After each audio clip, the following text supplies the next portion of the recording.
আপনারা সবাই দেখেন, এটা হলো পার্ক, শিশু পার্ক। লোকজন নাই, সব লোকজন ফাঁকা, কোনো লোকজন নাই, কাজকাম করতেছে। এদের দোকান ছিল, দোকানটা ভেঙে ফেলেছে। সবাই দেখেন, আপনারা আমাদের ভিডিও সবাই দেখেন। আর এটা হলো শিশু পার্কের মেন রাস্তা। এই রাস্তা গাড়ি ঘোড়া যায়, আর এটা মেন রাস্তা, সবাই দেখেন আপনারা। আরেকটা রাস্তা,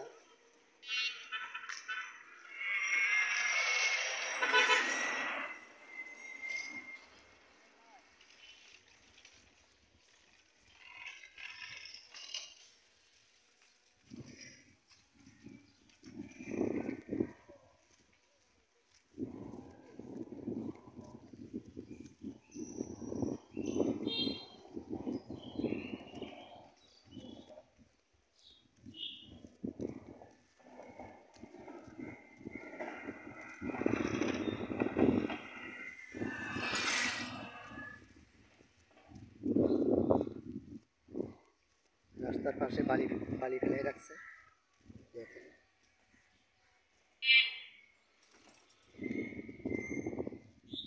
সামনে পুকুর, আপনারা সবাই দেখবেন।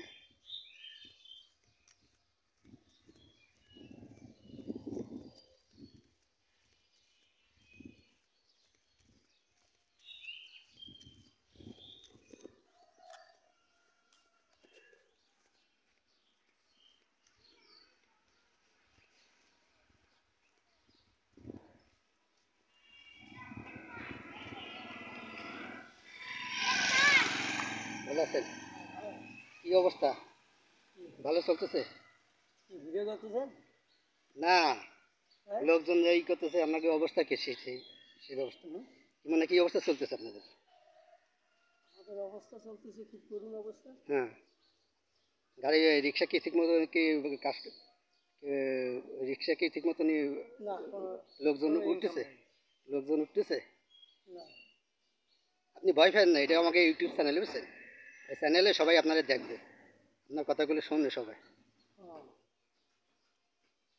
না, আমাদের অবস্থা বহুত রোডঘাটের অবস্থা আগে যা ছিল তার থেকে বহুত খারাপ অবস্থা হচ্ছে। খারাপ অবস্থা না?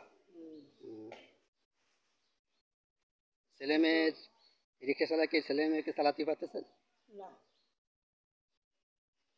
খুব কষ্ট হচ্ছে। তাই মেয়েরা কষ্ট হচ্ছে, তো আপনি কষ্টগুলো সেগুলো বলেন। কাদের বলবো? আমার না বলে আপনি কথাটা বলেন, আপনার কথাটা আমি শুনি। আমার ইউটিউবে তো আপনার সবাই শুনবে, আপনার কথাগুলো শুনবে সবাই।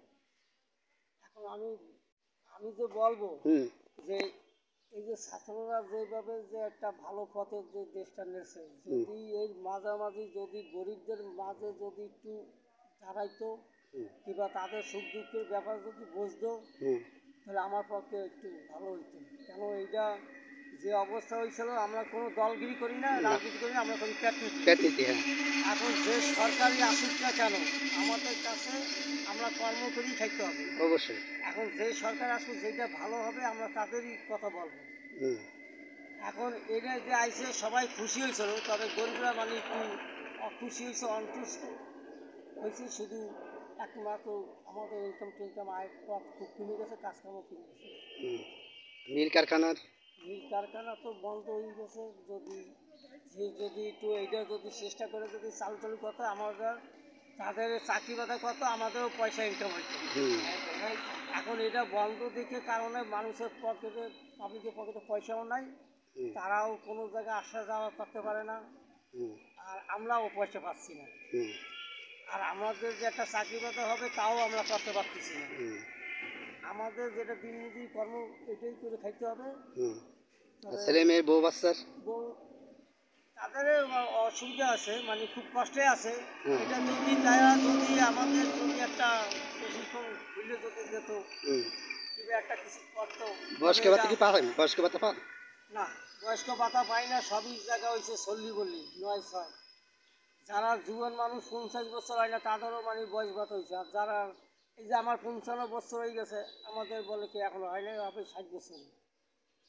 সব জায়গায় জালিয়াতি। তবে এরা তো যদি এটা ভালো মতো তদন্ত করে যদি এটা তথ্য নিত, তাহলে এটা আমার পক্ষে সবচেয়ে ভালো হতো।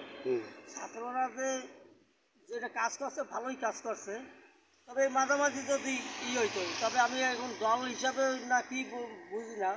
তবে আর ইউনূস সরকার কি করতেছে? ইউনূস সরকার তো হিসেবে আমি বুঝতেছি তার স্বার্থ সেই নিয়ে বলছে, এটা আমি বুঝি। সে কি থাকলে বা আপনাকে সুবিধা হয় না অসুবিধা হয়? না, আমাদের এখনো কোনো সুবিধা হয়নি। সুবিধা হচ্ছে না? এটা কোনো সুবিধা হয় নাই। সে তাদেরই মানে গান গাচ্ছে, তাদেরই সুবিধা দেখতেছে। এই যে গরিব দুঃখী যে জনগণ নিয়ে যে দেশ, সে জনগণের দিকে কেউ আগাচ্ছে না। আর যেই আসুক না কেন, ওই ভালো কথা বলি মানে সে ক্ষমতা বসবে, তখন আর পিছনের দিকে তাকাবে না যে আমারে বসাইলো কে, আমি আসলাম কিভাবে। হ্যাঁ, তাদের কথা একবার ভাবি, তারা কিছু ভাবে না। আর যার যার ভাবে সেই সে ভাবে। তবে আমার পক্ষে এইটা হচ্ছে গরিবদের দিকে যদি একটু দেখতো, এটা আমার পক্ষে সবচেয়ে ভালো হতো। কারণ আমিও তো দেশের নাগরিক, আমারও দেশে অধিকার আছে দুইটা কথা বলা।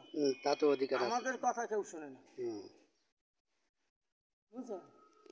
এইটা আমি বলতে চাই যে এটা গরিবের মাঝে কিংবা একটা কিছু করা উচিত, বুঝলেন? কারণ তারা ওই লাঠি ঠাঙে নিয়ে বাইরাবে না, মিছিল মিটিংও করবে না। তাদের হয়েছে ভোটের সময় দেখা যাচ্ছে যে পাত্রকর্ম, সেটা একটা ভোট দেবে, কোনো রাজনীতি হিসাবে না। এটাই আমি বলতেছি।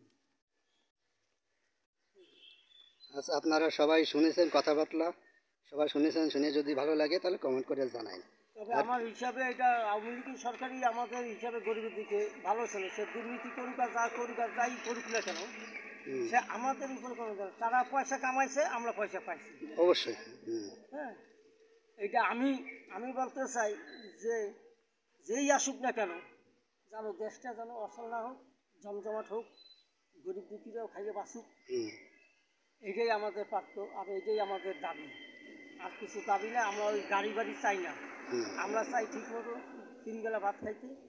এইটাই আমাদের কর্ম, এইটাই আমি বলতে চাই, আর কিছু বলতে হয় না। আর এই ছাত্রদের কাছে আমার একটা আবেদন যে এইটাই এরা তদন্ত করে গরিবদের মাঝে একটু খেয়াল করা উচিত, যে এই না যে ওই যে গরিবরা একদিকে মরবে আর আপনারা নিশ্চিন্তে বসে থাকবেন গাড়িতে ঘুরবে। ঠিক আছে, আপনার কথা আমি শুনেছি, আপনি বলেছেন, সবাই শুনবে আপনার কথা। আর আমার ইউটিউব চ্যানেলে যারা সদস্য যারা আছে সবাই আমার এই লোকের কথা আপনি শুনবেন। উনি একজন রিক্সা চালক, উনি কথাবার্তা যা বলেছে উনি ভালোই বলেছে, আর ওনার কথা আপনার সবাই শুনেন। শুনে যদি ভালো লাগে তো কমেন্ট করে জানান আর শেয়ার করেন বেশি বেশি করে। ধন্যবাদ সবাইকে। আল্লাহ হাফেজ।